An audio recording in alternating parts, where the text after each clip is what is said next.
You're watching Experience Comic Culture and Sales, streaming live daily to Facebook, YouTube, Twitch, and Twitter. Since we're going to talk about the Tim Story Fantastic Four movies today, I thought I'd dig up an old story about one of the cast members, Michael Chiklis. Now, originally Michael Chiklis got the role because he was suggested for it by Jennifer Gardner, who had done Elektra in Daredevil, so she was on their good list. Now, he was the only one of the four main actors who was already familiar with the Fantastic Four comics, and he'd been a devoted fan of the Thing since he was a kid. Now, when he got the part and was talking about it, he's the one that pushed for it to be more of a real thing, a real costume, than a computer-generated character. Now, Chiklis ended up wearing 60 pounds of latex, which took 3 hours to get into. To keep him cool, in the suit, they had a rock that was removed from the head, and then they would put cold air, they would spray cold air into the gaps between the suit. Now, his wife showed up on set one day. Without announcing it or anything, she just showed up. And when she saw her husband in the full makeup and stuff, she was so distressed by this that they had to physically escort her from the set in order for her to compose herself. Now, for the sequel, a new set of prosthetics were developed.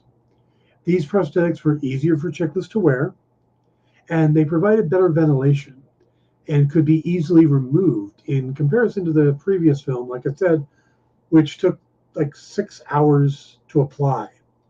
And they were uncomfortable and not easily removed. So when people talk about Michael Chiklis being one of the highlights of those Fantastic Four movies, he put in the effort. He was a good Ben Grimm. But we'll talk about that. We'll catch up on the news. We'll give away a slabbed book at some point today. There's a hashtag, by the way. We'll give that to you in a minute.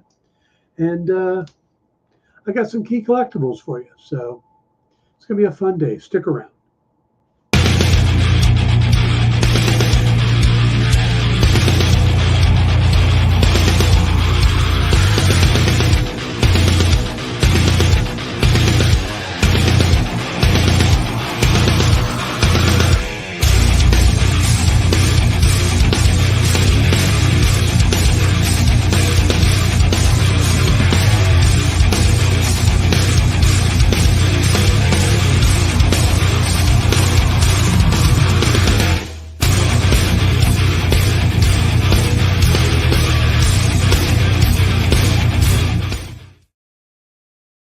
Hey everybody, welcome to the Dan Wickline Show here on The Experience.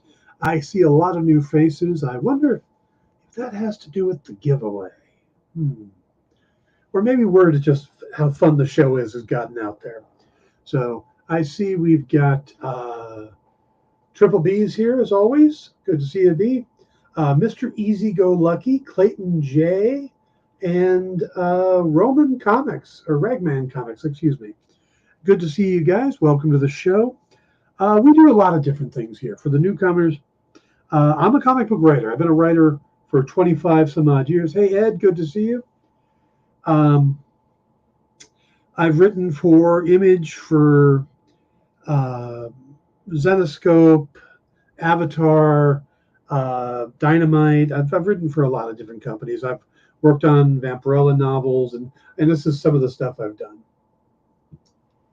So I got a background in this industry, and I come on and I talk about the latest pop culture news, whether it's superhero movies or the latest comic trends, stuff like that. So that's what this show's about. We try to catch up on the news. We talk, get a main topic. We do some key collectibles at the end for you guys to keep an eye out for. And that's pretty much what we do, and we do that 3 times a week. Tuesdays, Wednesdays, and Thursdays at this time. So hopefully if you found us today, you'll want to stick around for other shows. Now, we're going to kick this off with the do, but before we go, let me go ahead and do this. There's a hashtag you will need to put in today. There it is over there. There we go. You need to put that into the chat. We will select at the end of the show.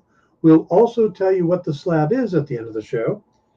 And there will be a link you will be given, and you will need to respond to that link within 24 hours, or go to that link and fill it out within 24 hours. That's pretty much all you need to know at this point. Yes.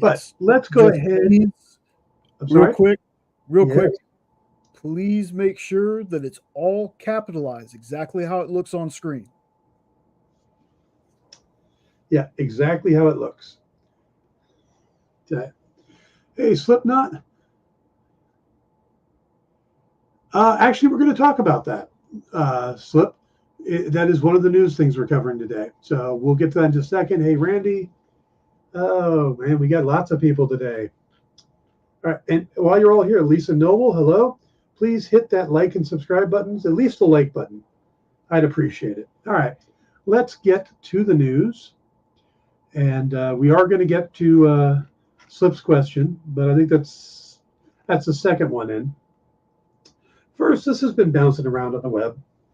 Adam Devine made, I don't want to say a silly comment, but he said something that I think people are starting to take out of context.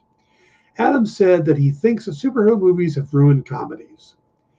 Now, he appeared on the This Past Weekend podcast with Theo Vaughn, and he talked about how he thought that there was a quality split right now of comedies. TV comedies he thinks are still strong, and movie comedy or comedic movies he thinks are weak. And he says that, he thinks this is partly because the studios aren't willing to put the money into a theatrical comedy because people aren't going to see them. He says, my theory is I think that like Marvel ruined it. I feel like superhero movies kind of ruined comedies because people go to the theater and you expect to watch something that costs $200 million to make, and comedy movies aren't that. He said he believes moviegoers have to choose where to spend their money, and they're opting for the bigger budget productions where you get more bang for your buck. So you're like, well, why would I spend the same amount of money to go watch a little comedy in a theater if I could spend the same amount on money and go see something that's worth $200 million? Now, originally when I saw this, I thought, great, here's another guy talking, basically putting down Marvel movies because his genre or his little niche is not getting the attention it used to, so he's blaming it. But back that up, there is something to be said about, I think since the pandemic, people choose the movies they're going to a little differently now. Where it used to be you went to the movies all the time and you saw a bunch of different things. Nowadays, people don't go as often. And when they do, at least I know I do, I will look at a movie and go, well, will that look the same on the TV at home as it will in the theater? If the Avengers is out that weekend, I want to see that on the giant screen. But if it's a comedy or something, an Agatha Christie movie, or something that doesn't have the big scope and epicness to it, then yeah, I may choose one over the other. And with how fast these big epic movies are coming out, I mean, look at this summer, we've had one like every weekend. So I can see where there's some validity to what he says, but I think that most websites are taking the Marvel ruined comedies and running with that, when what he was really trying to say is that people are choosing to spend their theater money on big budget blockbusters over smaller films that they can then see at home for the same effect. So, like I said, it was awkwardly worded, but I get the idea of what he's talking about. All right, let's move on to the Suicide Squad talk. The reason it's coming up is that David Ayer has said that his cut, or director's cut, of the 2016 Suicide Squad will eventually see the light of day.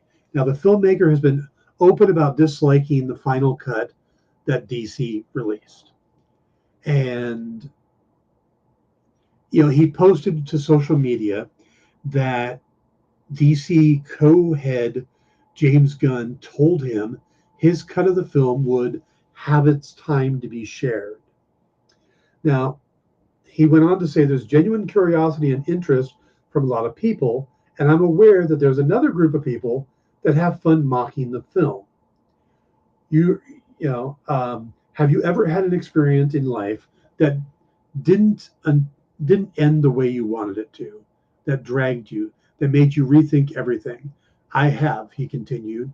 All I know is my unseen film plays much better than the studio release. The interest in my cut being shown seems to be real and organic, and Gunn told me it would have its time to be shared. He absolutely deserves to launch his DC universe without more drama about old projects. In a way, I'm chained to the thing. I'm riding a tiger here and navigating this situation the best I can. Life is a very strange journey. So this guy thinks that the version that he originally made is better. And we've seen a lot of director's cuts that are marketably better than the theatrical release. A random one here, the Daredevil movie with Ben Affleck. If you see the director's cut, it is much better than the theater cut. A lot of people like the Zack Snyder Justice League movie better than the theatrical release, the Joss Whedon version. So I can understand him wanting to have it come out. And with stuff like HBO Max and stuff like that, I think it's possible and probable they will get around to doing it. Now, if they were smart, what they could do is put it together, and since they seem to be hurting for money, they could actually release it to Netflix and let it show on Netflix and make money off of that. So we'll have to see how they play out. But I think Gunn is a artist first, and I think he understands what's going on. So how dare they leave out the Coolio plot? Exactly, Jay, exactly. So, all right, let's see. There's nothing wrong with watching, in my opinion, that my TV and home pleasure can make me suffer a theater. Yeah, I mean, I do that a lot. I've actually not seen a couple of the Marvel movies and waited to see them at home. I got a big screen here. So if it's one I'm really excited about, of course I'm going to go. I went and saw Quantumania. I haven't seen Guardians of the Galaxy in the theater. But it's really just what strikes you. I know Guardians of the Galaxy is good, but so. All right. Moving on to another story. James Gunn, again, co-CEO of DC Studios, responded to a question on social media about the upcoming animated series Creature Commandos. Now, he was asked how long the series was going to be and who is writing the series. And Gunn, who's writing the series, of course, said Creature Commandos Season 1 is 7 episodes, which is a really weird number. They don't normally do 7. It's like 6 or 8 or 9. 7 just seems kind of weird to me. He also confirmed something that his brother had said, Sean Gunn, who at a convention claimed that he did not have any upcoming projects to act in, alluding to the fact that his voice work on the project is done. Now, he's going to be doing G.I. Robot and Weasel in the upcoming series. Gunn said, yes, the voice work basically is done for it. So I don't think that this will be affected by the writer or actor's strike. So there's a good chance we will be getting this. And if you don't know much about Creature Commandos, normally these are set in World War II, but this is going to be a a modern take. It's going to star Frank Grillo as Rick Flag Sr., David Harbour as Eric Frankenstein, Indira Varma as the bride, Alan Tudyk as Dr. Phosphorus, Maria Bakalova as Princess Ilyana Rostovich, Zoe Chow as Nina Mazursky, and Steve Agee as John Economos from the Suicide Squad films and Peacemaker. Plus, of course, Sean Gunn as G.I. Robot and Weasel. So, all right, let's move on. Let's see. Ed says, I finally saw Guardians 3. I really liked it. I thought it was just as much fun as the first two. Yeah, I'm probably going to watch it this week. I just haven't had a chance. And when I do watch it, we will do a show about it. We can talk about it. Sean says, dropped in to say, hey, hope everyone's having a great week. And I love the 2000s Fantastic Four movies. Oh, good, Sean. So, yeah, we'll be talking about those in just a couple minutes. All right. It turns out that Loki, and some of you may have seen this, some of you may not, but Marvel stealthily dropped a trailer for a project coming out before Loki. Loki season 2 is going to start in October, and Ahsoka is going to be in August. So we thought, yeah, that's it. Well, no, they dropped a trailer for I Am Groot season 2, which means that this will be the first Marvel Studios MCU Disney Plus series to get a second season. It beats Loki out by a month or a little more than a month. This will be appearing on Disney Plus. There'll be 5 episodes starting September 6th. And Groot appears to be the same age as he was in the previous season. The art style is the same. But it is kind of weird that they didn't announce this. We had no warning of this. It just kind of, I woke up Sunday morning and there was the trailer. So the interesting thing is, if you get a chance to watch the trailer, there is a cameo of another character, which is the frickin' Watcher. So somehow the Watcher is going to be tied into this. So, like I said, going to start on September 6th.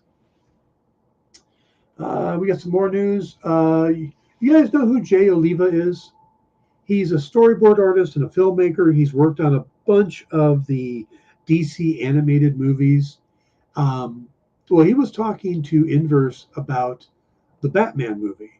And I don't mean the Matt Reeves, Robert Pattinson one. I mean the original one that Ben Affleck was working on. That was going to be Ben Affleck, and I think Deathstroke was going to be the villain. There's been a lot we've heard about it, but Oliva says that he can't say much about it, but to quote, he says, it was effing awesome. It was the best. It was amazing. He explained that he was brought in after Affleck and Jeff Johns had done a complete draft of the script. He said, I've worked on a lot of Batman things, and what was really cool about it was that it was tying together a lot of really cool Batman storylines that had never really been explored. Ben's story was going to cover something that had never really been covered in comics, but was building off storylines in the Batman mythos over the last 80 years. And there were a lot of things about it that I really loved and I wish had come to fruition. Now, Affleck, of course, would leave the project and would pass into the hands of Matt Reeves, and that would become the Batman. But for a while there, that was going to be the big thing. Affleck was going to star and direct. Then he stepped away from directing it, and then he stepped away altogether. So, Stevie says, putting out director's cuts of various movies out on the streaming platforms during the current Hollywood strike makes perfect sense and fills the void left by stalled new content. Yeah, that does. Hadn't thought about that, but if the strike does go on for a while, I could see them slapping that out there just to get to, or even throw it in the theater. You know? Who knows? All right. We got 2 more news stories we'll do real quick. This one has to do with Dwayne Johnson. In an interview with his frequent co-star Kevin Hart, Johnson blames the lack of a sequel for Black Adam on the change of leadership at Warner Brothers Discovery. Now, He says, I think Black Adam got caught up in a vortex of new leadership. It was so many changes in leadership. Anytime you have a company, a publicly traded company, and you have all those changes in leadership, you have people coming in who creatively, fiscally are going to make decisions that you may not agree with philosophically. Now, Johnson wondered why, given the performance of and other positives, despite the headwinds the film faced, Black Adam was not included in the new DCU. He said, that was a question out of Wall Street. That was a question out of Hollywood. Wait a minute. You had the biggest opening of your career? Sure, no China. That could have been maybe 100 million, maybe 200 million more dollars. You establish new superhero. You want to grow out the franchise. You bring back Superman and Henry Cavill. The world went crazy. And also, two, we created a diverse superhero portfolio. As business-minded people, you and I, who are always thinking audience first, yes, we look at and respect the bottom line economically, but also when you think about opportunity and creating things that are fresh to our audience, which is our number one boss, what or when that wasn't looked at through the lens, he goes on and on and on. And the bottom line is, the movie didn't do well. It had a good opening weekend, but it panned after that. The reviews weren't great. And the positive things that were talked about in the movie were the other characters. Pierce Brosnan was universally loved in the role, but nobody really cared about, Black Adam. So, I think a lot of that was him basically covering his ass, because he didn't want to come out and say, yes, it opened well, but it didn't do well after that. Yeah, the lack of China release did hurt it a lot. And that's the problem. There's been a few Marvel films in a row that didn't get a China release, and that hurts the bottom line. Same with DC films. So, there are exceptions, but overall, when a movie's going to make 700, 800 million, a billion, it's going to have to add in the Asian markets. So yeah, that did hurt it, but I think it was obvious that the audience reaction, he may be blinded to the real audience reaction. So, all right, one more news story, and this has to do with an upcoming DC film. According to several posts on social media, the Blue Beetle film will have 2 post-credit sequences. Now, this is pretty interesting. One of the posters said that not only are there 2 post-credit sequences, he says there's more story to tell. So obviously this is setting up future stuff. But what's future? James Gunn has said that Blue Beetle, the character, will be part of the DCU going forward, but that the actual DCU continuity starts with Legacy. So what happens in the movie isn't necessarily canon. So can we really take those as legit? Triple B says, just got home, heard you talking about theater. I did go see a horror movie this last weekend. Talk to me, it was pretty good. Oh, good. Okay. All right, guys.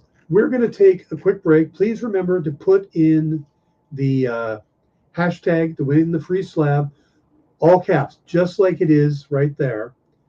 And then later in the show, we will do the giveaway. We'll announce what the slab is and give you the link at that point. So we'll be right back. Stick around. Did you know that every Experience show, including some exclusive content, streams on Twitch? Check it out. Twitch.tv/the_EXP. Or just scan that QR code. Imagine being at a convention and going to an interview panel that's just for you. No bustling crowds, no hours-long lines, just you, the moderator, and your favorite comic book creators. Well, this is pretty much that. Miss Jen sits down every week with 2 comic book creators for a live stream interview about their latest work, and you can ask them whatever you want. It's Talking Shop, Mondays at 5 Eastern on The Experience, Comic Culture and Sales. To be continued. 3 little words that hold the secret to the next great story. 3 words that will thrill you, confound you, give life to new possibilities. Every variation of To Be Continued is a promise of adventure, a promise of excitement, a promise of unseen wonders and unexplored worlds, a promise that every issue you read makes you a part of a never-ending journey, and behind every page there will be an unopened door waiting for you. This story to be continued at your local comic book shop. Visit comicshoplocator.com today.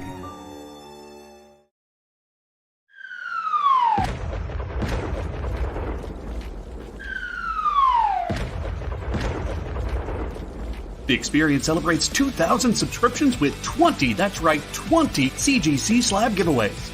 A slab book giveaway on every show all week long. As a thank you from The Experience.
Hey everybody, welcome back to the Dan Wickline Show here on The Experience. We got lots of new faces here. Good to see everybody.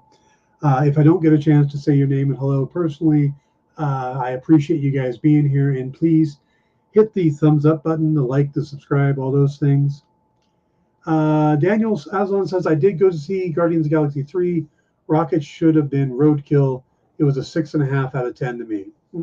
We are probably going to talk about Guardians tomorrow or the next day, and we'll be giving a slab away on those days too, so you'll want to come back for that. But we will have a Guardians discussion. It's just whether or not I can get the film watched tonight or tomorrow, so come back for that.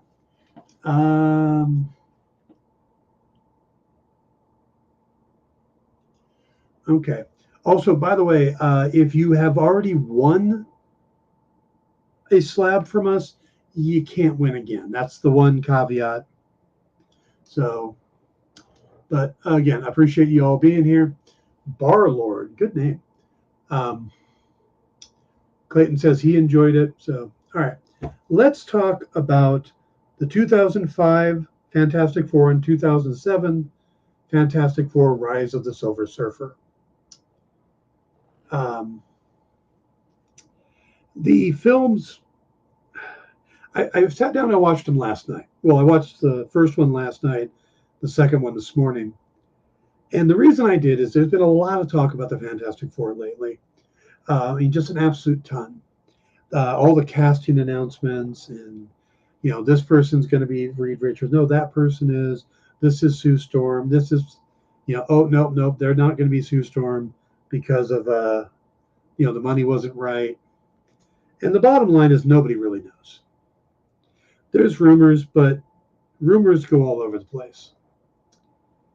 So I thought, well, with all the talk about Fantastic Four, and, you know, it's intrigued me too. A year or two back, I did a entire video on how I would do the Fantastic Four in the MCU. And that's on, you can find that on my own personal YouTube channel. But looking back at the Tim Story Fantastic Four, there was a lot of good in it. And there was a lot of good that survived in spite of the studios. If you don't know the history of the Fantastic Four, there, of course, was a 90s movie that very few people have seen. The ones who have know it's bad. It was never meant to be released. It was made by Roger Corman, I think, in a week. It was put together with the whole idea that just having the film be made allowed the studio to hang on to the rights. That was the whole purpose of it. The actors didn't know. They were genuinely trying to put in a good effort. It was a bad movie. But they had their, classic suits. It's probably the closest to an actual comic adaptation. But it allowed them to hang on. And the reason they wanted to hang on to the rights is because a guy named Christopher Columbus, the film producer, director, not the sailor, Columbus wanted to make a Fantastic Four movie. And this stalled him all the way until the 2005 movies. Randy says, I watched the 90s film on YouTube. Yeah, I've seen it in the past too. And the thing that always sticks out to me is the rubber hand out of the top of the limo waving as it drives off at the very end was so bad.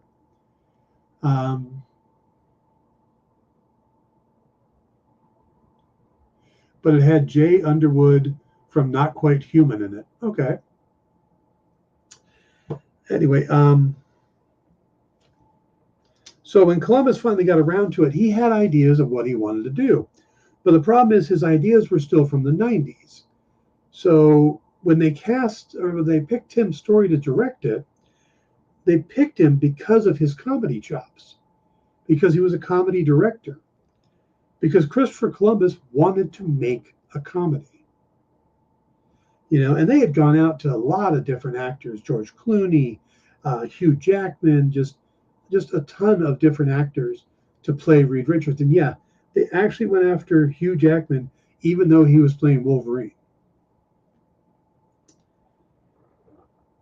When it was Tim Story who had to fight with Columbus and convince him that you could still have funny moments in a movie without it having to be an outright comedy. And he used the Sam Raimi Spider-Man as the example. And because of the success of Raimi's Spider-Man and the tone and stuff, that is what allowed Tim Story to make the movie he did. Otherwise, we would have got just a silly comedy. And I think we all would have been insulted by that. Now, there's good and bad from what I remember from watching it. And this is the same stuff I remember. The casting of the Fantastic Four, I think, was spot on in a lot of ways. I think Chris Evans had that attitude that Johnny Storm has. Michael Chiklis was, well, not just take my word for it, Stan Lee has said that Michael Chiklis was the best casting Marvel has done for a movie. I think Michael Chiklis was a perfect Ben Grimm. Ian Griffin, I cannot pronounce his Welsh name, but I thought he was great as Reed. And I've seen him in a lot of other stuff too. Oh, hello. Welcome, Clay, as a new member. Thank you, sir, Clayton. Jessica Alba, I thought, did a good job too. Now, when it came to Dr. Doom, I thought Julian McMahon just kind of chewed scenery. There was no nuance, no subtlety. He could have just easily just started twirling his mustache. So I don't think Doom was a great choice. But Chiklis as, I thought the four were great. I thought the interaction between them, that family dynamic, was really strong. I think they got that right. I think they got the fantasy or the family aspect of the Fantastic Four right. I think they got some of the science fiction right. I think the biggest problem they have, and this carries over to be the big problem for the Josh Trank version as well, and I'm hoping Marvel's going to avoid, is that they felt the need to force Doctor Doom into the story. And I've never understood that. To me, it's the same mistake you get if with Batman, if you start with the Joker, because everybody loves the Michael Keaton Batman. I'm not a huge fan of it. I thought Keaton was great, but I think they didn't spend enough time with Batman because there's so much time needed for Joker.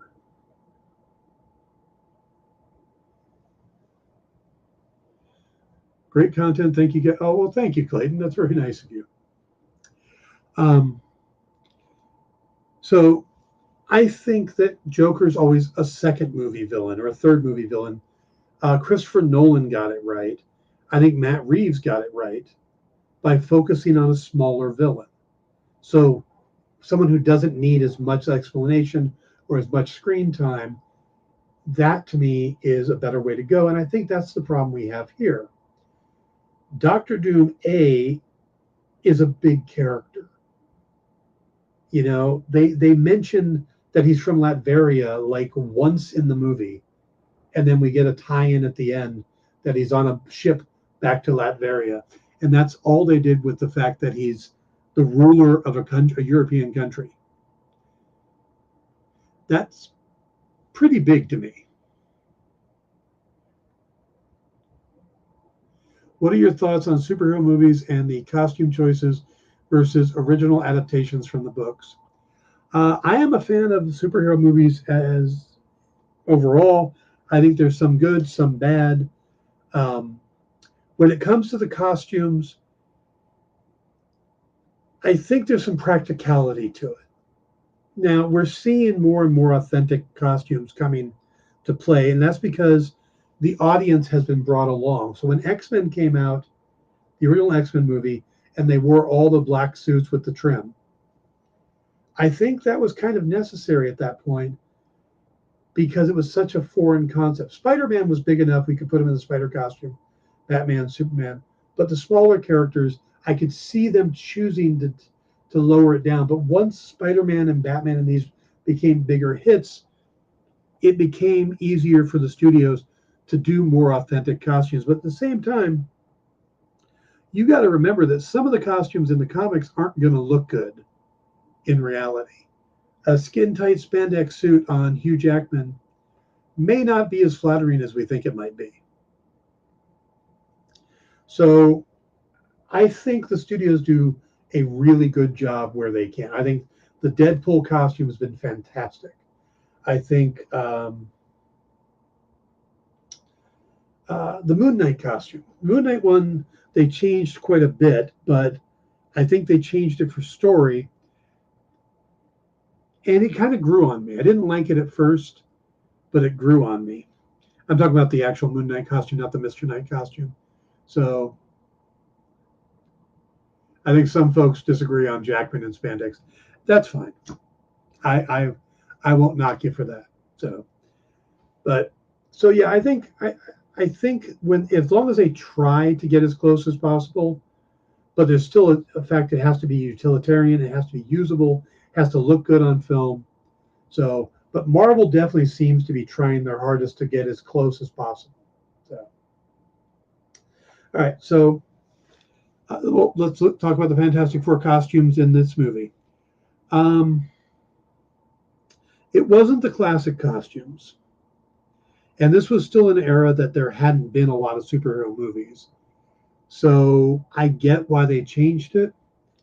And I thought the costumes kind of made sense. The smaller four, the how they roped them into the story. These were the ones they had on the space station. They were already effective. So I thought from that point of view it was pretty good. So, yeah. But then they do something like Galactus and they don't even show him. Doom's costume wasn't that great. I think they redesigned Doom in the second movie to make the mask a little closer.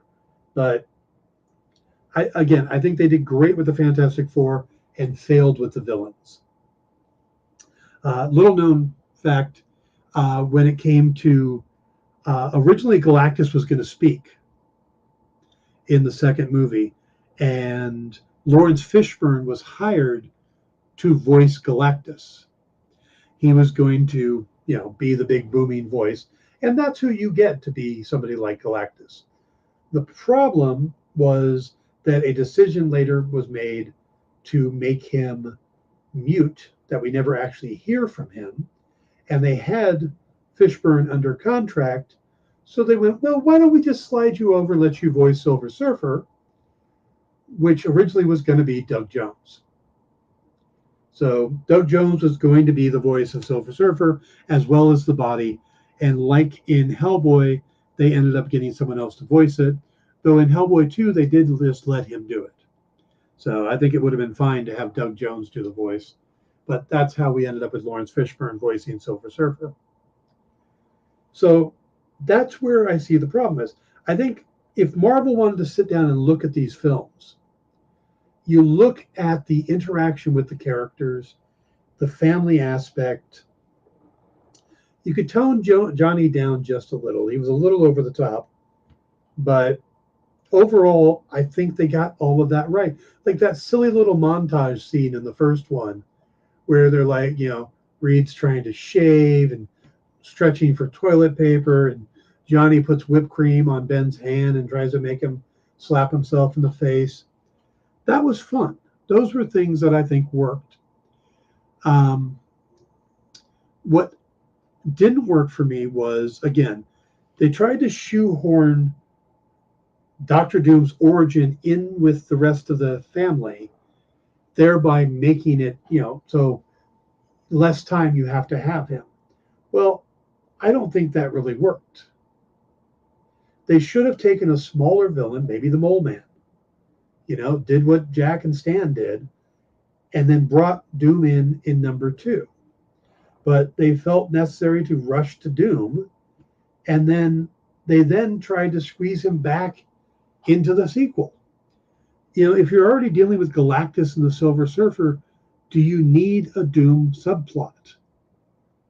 We got a few really cool character moments or comic moments. Doom on Silver Surfer's board, because Doom always wanted to steal Surfer's powers. We got Johnny basically being a Super Skrull with all the 4 powers of the team. So there were fun little moments in that. And overall, I enjoyed the movies when they came out, and I enjoyed the rewatch. But how they handled Galactus was atrocious. And I'm not even sure how that's supposed to end. Did they blow him up? Because that's what it seems like, is that Silver Surfer just decided, oh, I'm going to kill Galactus. So the positives are the family, the casting. The negatives were how they dealt with the villains. And it was obvious they wanted to use the big villains but didn't know how. And that's the curse of the Fantastic Four, is that everybody wants to do a Fantastic Four movie, but they want to wedge Doom and Galactus into it, and it's just not going to work.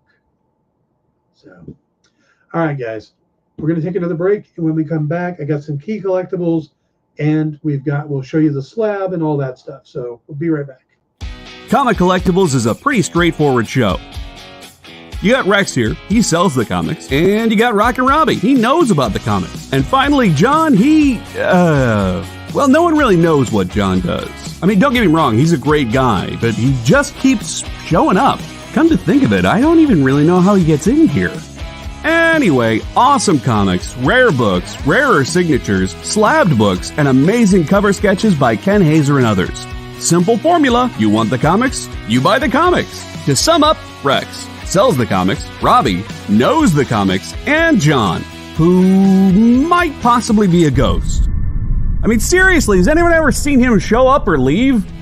Comic Collectibles with Rex and John, Mondays from 6 to 8 Eastern on The Experience.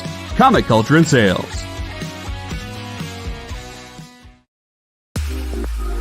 You know how when you go to Comic-Con, after Comic-Con, you go to the hotel bar, and there's a whole bunch of people playing music and dancing, and you've got Pikachu and Lara Croft Tomb Raider doing the cha-cha slide just down from Deadpool and Batman and Wonder Woman? That's every Saturday night over on the Experience Twitch channel. Join Taji Beats for the EXP Dance Party, exclusively on Twitch, twitch.tv/the_EXP.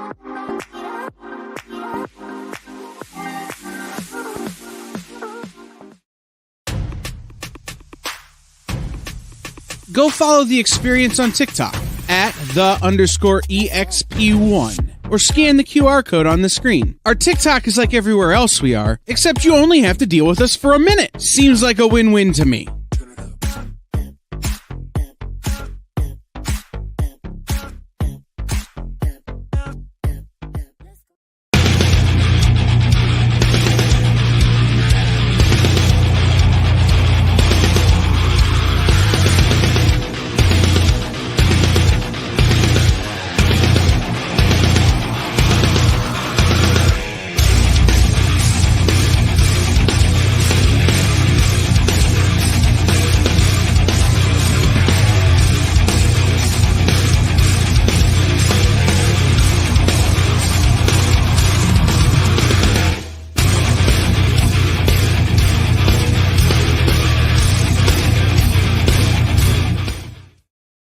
Hey everybody, welcome back to the Dan Wickline Show. Please hit those like and subscribe buttons. Remember to stick around. We've got in stores this week coming up right after this, and then Minute to Skim It. I want to point out Mary's comment there. Mary makes a great comment. She says, by now they have a huge interwoven universe. They can better introduce big characters like with Thanos. They could do that with Doom or Galactus, but I don't think they are. That made me think immediately that they could absolutely do a 1 hour special or a small series that focuses on Reed and Victor in college together and competing with each other and having to solve some problem before they get their powers. So you could introduce both those characters before you get to the movie. I think that would be brilliant. So, but yeah, Mary, that's a great thought. All right. Let's blast through these key collectibles real quick. Decided to go with The Thing, since we were talking about Michael Chiklis and The Thing movies stuff. So these are some key Thing issues. And we start off with, of course, Fantastic Four #1, first appearance of The Thing, Ben Grimm. This is a $190,000 comic on the high end, $49,000 in the median, and $12,000 in the low end. I don't have one. I'm sad about that. Fantastic Four 22. This is the first time Ben ever used the phrase, it's clobbering time. And this one's going to clobber your wallet for $425 on the high end, $125 on the median, $30 on the low. Then we have Fantastic Four #25. This was the first time that the Hulk and the Thing battled. And it's on the cover. This is $1.2 thousand. So, $1,200, $450 median, $95 on the low end. Then Strange Tales #124. This is the first time the Thing and the Human Torch are running stories here. Eventually, the Thing would leave and be just Torch and Doctor Strange, but here the Thing started off. This goes for $420 on the high end, $120 on the median, $40 on the low end. This was a fun Strange Tales. A lot of people see this one. This is where there's a parody of the Beatles with the Human Torch and the Thing wearing Beatles wigs. This is the high end of $160, median's $30, low end is $10. Submariner #8, this was the classic battle between the Submariner and the Thing. And the Submariner is always thought of as a Fantastic for villain besides being an anti-hero. High end on this is $375, median is $90, low end is $25. Fantastic Four 107, the Thing gains the ability to transform back to human form. This is a really fun issue. High end on this is $65, median is $15, low end is $5. Marvel 2-in-1. This is the book that the Thing took over, and basically every month he would team up with a different Marvel hero. It was similar to Marvel Team Up, which was Spider-Man and another hero.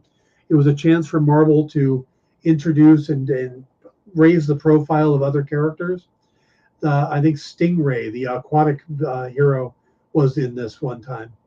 This was number 1 from 1974. High end is $80, median is $20, low end is $8, and he's fighting Man-Thing, which is kind of a cool team up. Man-Thing's brown for some reason. Maybe it's summer or fall. And then he got his own series in 1983. The Thing number 1 for $15, median's $5, low end is $1. And we have Fantastic Four 265. This was changing the Fantastic Four in a big way.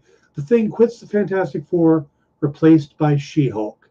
And this one, high end is only $8, median's $2, low end's $1. For such a major change and bringing a character who gets associated with Fantastic Four a lot now into it, that's a pretty good price. So I think that's all 10. Yep. So, all right, let's get to the business that you guys are all looking at. Again, please hit that like button, subscribe if you haven't. We're going to be giving these slabs away all week. I'll be giving them away more this week. So, but you need to make sure you have that exact code in the chat right now, pound EXP2K in all caps. And Jay is going to tell anybody who has already entered, or who has won from another show. Excuse me. Yeah, just to make sure that it's fair for everybody. If you've already won on another show and your name comes up, we're just going to re-roll. That way, everybody gets a chance. So I'm going to go ahead and share my screen. All right, here we go, folks. Maybe. Hold on. You need to make me go away. Yeah, I do. Yep. All righty, folks, here we go. Good luck.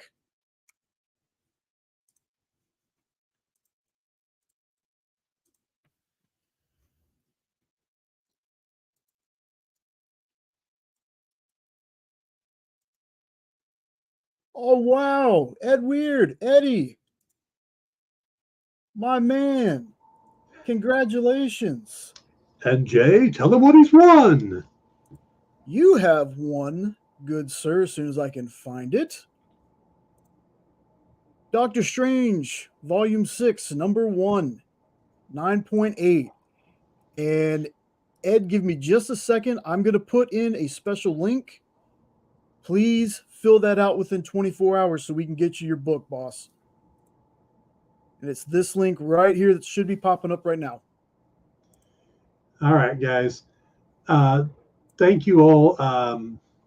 Like I said, if you're new to the show, I hope you'll come back, watch more. I do this 3 times a week, and we cover lots of topics. So if there's a topic you want to know about, a character that you want to deep dive on, a show you're liking, you want to have discussions on, reach out, let me know, and there's a good chance we'll cover it for you. So we will see you guys again tomorrow, but please stick around.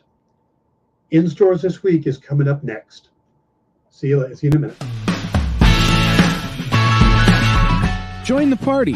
Head over to our link tree to find all the links for everywhere the experience is all the time.